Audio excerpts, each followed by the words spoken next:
Okay, I think we're recording now. Welcome back, everybody. Hope everybody's having a good day out there in the internet world. So we're continuing on in chapter 5. This is section 5.2, using intercepts. Using intercepts. Now, you guys, this is another review topic. Okay, this is another review topic. This is again something that you learned in middle school that should be a lot of review. You're welcome.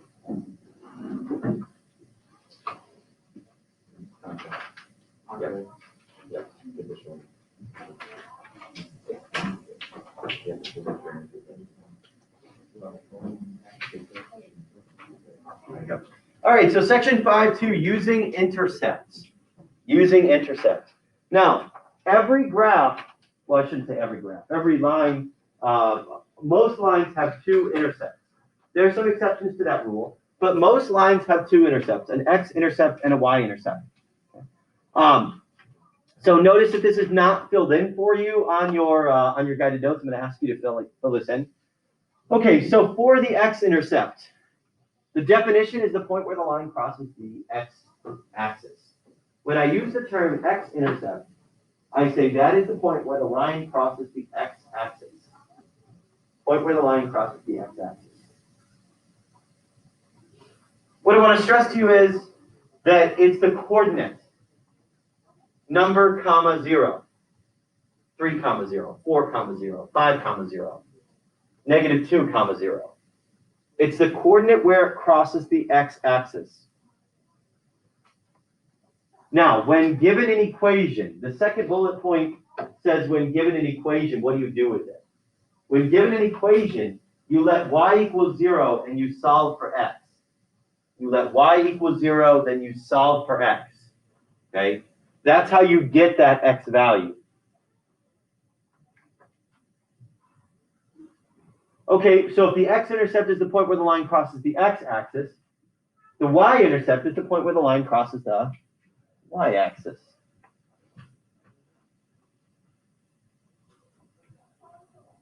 Remember, the x-axis is the horizontal axis, and the y one is the vertical axis.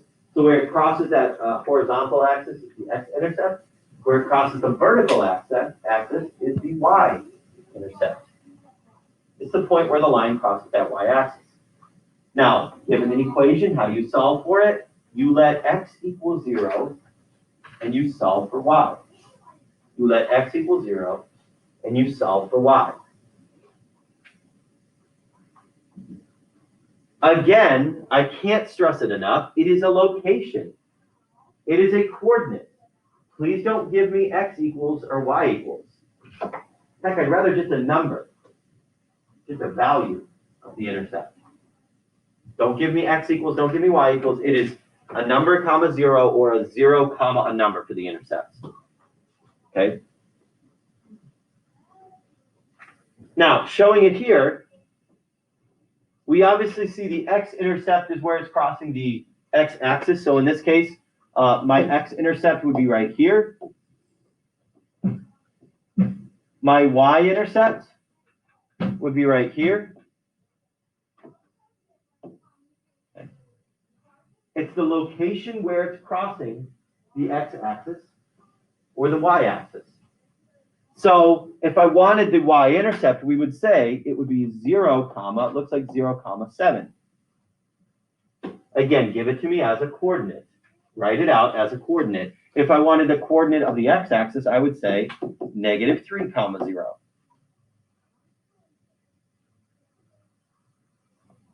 Does that make sense? Okay, let's practice that a little bit. Take our first example here. Let's find the x-intercept first. And then we'll find the y-intercept. Guys, what's the x-intercept here? What is the x-intercept here? Aiden? Negative 2, comma, 0. Good. Negative 2, comma, 0. Again, give it to me as a coordinate. Okay, so what's the y-intercept then? Joey? 1, 0, Oh, flip that around. 0, 1. 0, comma 1. Things to remember. The x-intercept always has x is a number. The y-intercept always is y as a number. Okay? Remember, the x-intercept was over here. The y-intercept is right there. Okay? Try that again. Start here, set it up. My x-intercept, my y-intercept. Okay, so what's my x-intercept here? Let me raise your hand and tell me, what's my x-intercept? Right? Negative 2, comma 0. Good. Negative 2, comma 0. Here's my x-intercept right here. So I've got negative 2, comma 0. What's my y-intercept then? Baker? 0, 3. 0, comma 3. Good. 0, comma 3. Questions about that? Okay. So I think we can all agree that it's very easy to identify what the intercepts are given the graph, right? Just find where it crosses the x or y axis. Done. What's not so difficult is when I'm given the equation. Okay. This is when it gets a little bit more difficult. So I've got negative 3x plus 5y is equal to 30. Negative 3x plus 5y is equal to 30. Okay, so now I'm going to use that rule that I've got on my second bullet point where it says to find the x-intercept, I let 0 for y, solve for x. To find the x-intercept, to find the y-intercept, I find 0 for x. Well, you get, hold on. I think I said that the wrong way around. But let's start here. Let's find the x-intercept. Okay, to find the x-intercept, I plug 0 in for y. Now, I would say negative 3x plus 5 times 0 is equal to 30. But really, what happens with the 5 times 0? Does that just go away? Right? 5 times 0 is 0. And then I can just say, well, that will go away. So it will end up just being negative 3x is equal to 30. I divide by negative 3, so x is negative 10. So that means my x-intercept is negative 10, comma 0.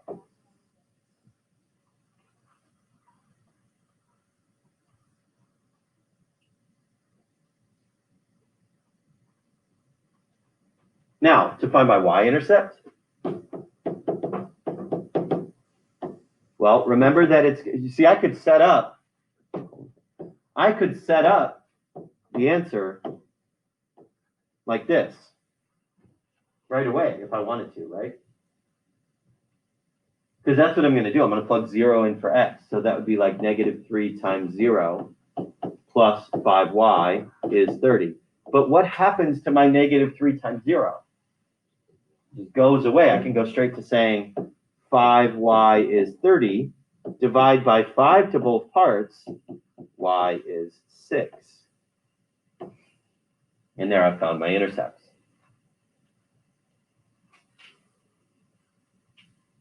Now, I hope you find that that wasn't too difficult. All I do was plug 0 for x, solve for y, plug 0 for y, solve for x. The reason it was not that difficult is because it was set up for me. People, what type of equation was I given? What form was this in? It's not slope-intercept. It's standard form. When the equation is given to you in this ax plus by equals c form, it's easiest to use intercepts. Okay, it's easiest to find intercepts. Let's take another one here. We've got negative 4x plus 2y equals negative 16. So is this already set up for us in standard form? Yeah, it's already in standard form. I don't have to do anything to it. It's already in standard form. Perfect. So that means to find the x-intercept. Now, to find the x-intercept, remember I plugged 0 in for y and solve for x, right?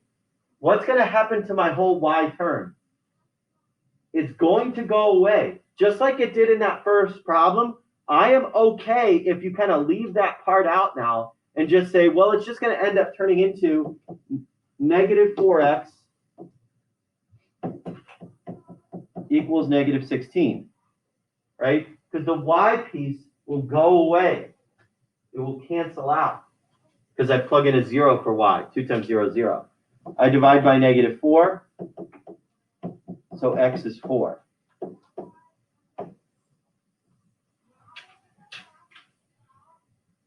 To find my y-intercept, remember that's going to be 0, comma, a number. Well, now when I plug in 0 for 0 for x and negative 4 times 0, that will go away.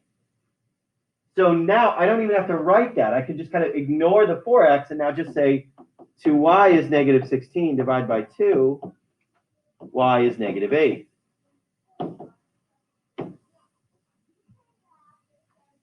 Questions about that? Try the next one on your own. Is it set up in standard form? Maybe I'll do that with you. Maybe we'll put this into standard form together here. We got 2x minus 6. 2x minus 6 is equal to 2y minus x. Let's put this into standard form. Well, to do that, I would need to subtract, or first, let's add x over to the other side, which gets me a 3x minus 6 is equal to 2y. I know that 6 next to the x needs to move over to the right, right? I need that 6 to move over to the right side. So let's add it over to the other side. 3x is equal to 2y plus 6. And now to finish this off, I need the y on the left side. Question? Very good. I subtract 2y. So that means I'm going to get 3x minus 2y is 6. You guys take it from there. Find the intercept.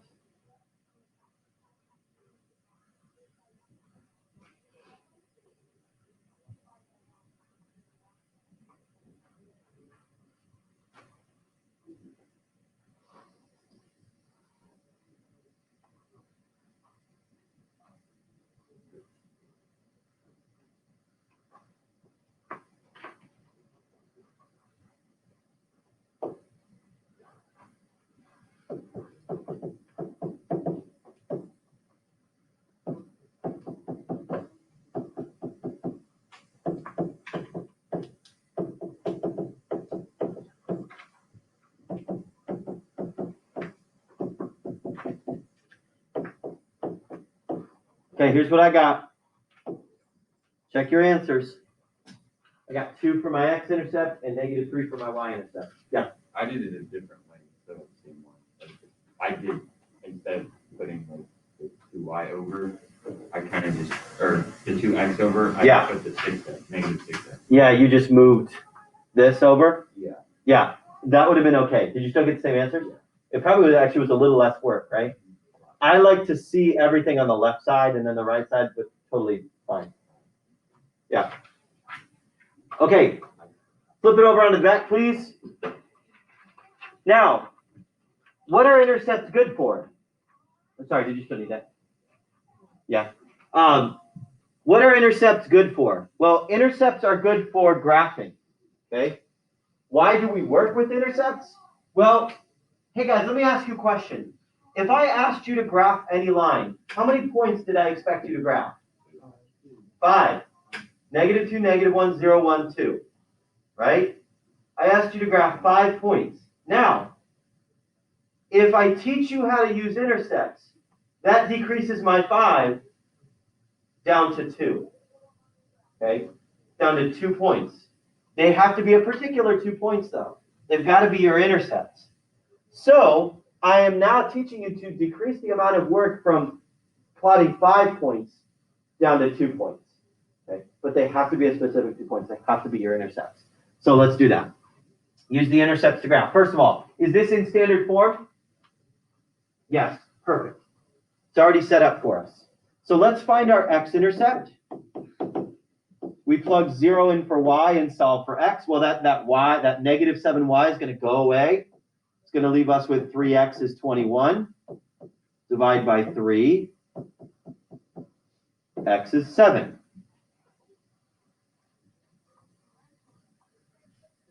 To find my y-intercept, I would set 0 in for x now and solve for y. So I'm going to get negative 7y is equal to 21. So I divide by negative 7, and y ends up being negative 3. Does everybody follow me in terms of the work there? Because at this point, man, this is pretty slick to graph this. All I need are these 2 coordinates. That's it. No 5 points, no table, no nothing. Nah. 7, 0, 0, negative 3.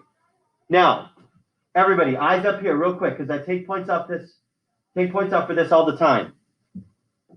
That is not okay. It's not a segment. It's a line. It needs to extend through all the way, filling the graph. Okay? It does not end at those 2 points. It continues through the entire graph. Do that one more time. Is that in standard form? Oh, mine is. Whoops. Yours says 2x equals 8 plus y. What would I have to do to get it into standard form? Subtract the y over to the left side, which is, apparently I've already have that done for you on my screen. 2x minus y is equal to 8. 2x minus y is equal to 8. All right, so let's solve for our intercepts now. Our x-intercept is going to be plug 0 in for y. I get 2x equals 8, so x equals 4. Plug 0 in for x. Now be careful here. For my y-intercept, the negative has to stay. Because now what do I do with that negative? Move it over to the other side, right? So y ends up being negative 8. Now when I go to graph,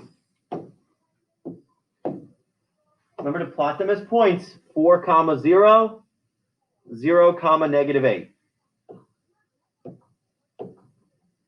Extend through all the way. Fill the graph, people. Fill the graph. Don't just connect the dots. Fill the graph. Yeah, make sure you put arrows on the end of your lines too. Thank you.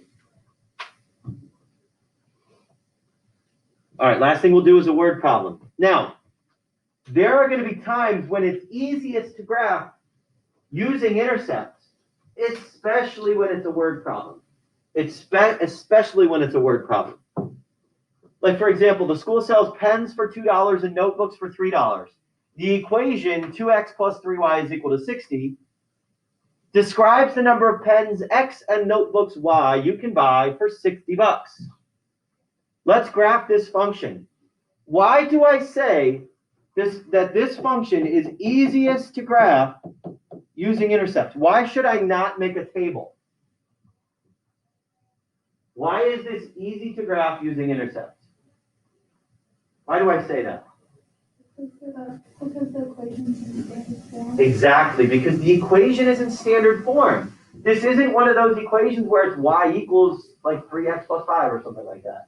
If it was y equals 3x plus 5, it might be easier to make a table. We'll find out later that it's easier to just use slope-intercept form. But for right now, I've got a standard form equation. And we just did like 3 or 4 examples of that, right? Let's do it again. Let's find the x-intercept. Not only it tells you to find its intercept, so I guess I do what I'm told. So we've got 2x equals 60. So x equals 30. The y-intercept would be 0, a number. So 3y equals 60. So y equals 20 when I divide by 3.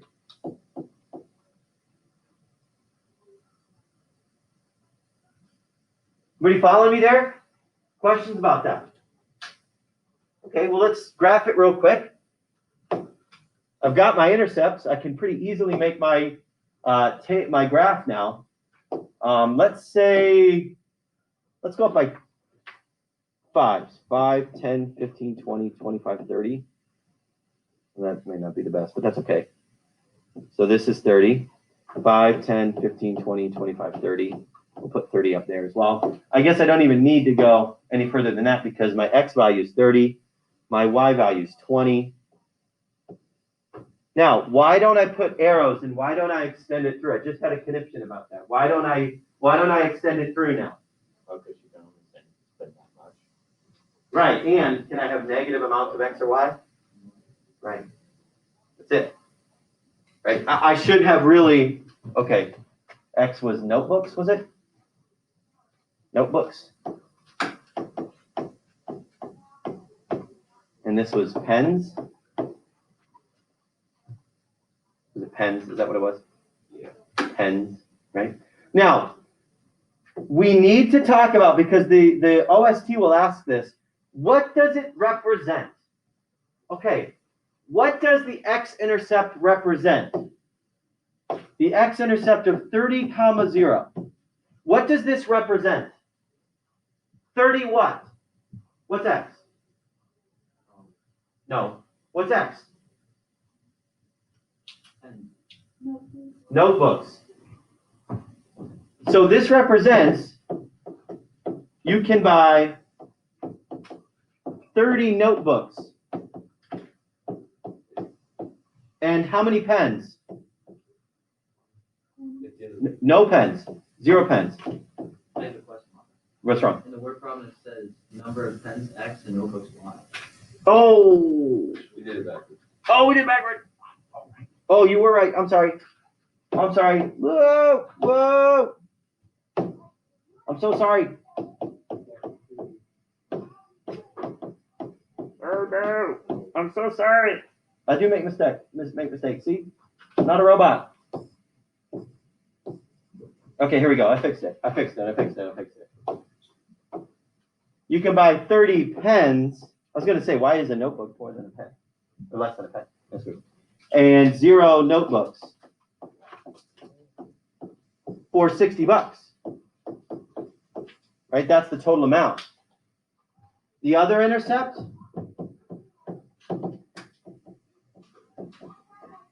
you can buy 0 pens and 20 notebooks. Hold on. I'm not done yet. Guys, what I'm looking at here, the intercepts are good to point out because that's the 2 extremes. Those are the 2 extremes. If I buy none of one and all of the other, right? That's the extremes. That's what the intercepts are useful for. All right, see you tomorrow.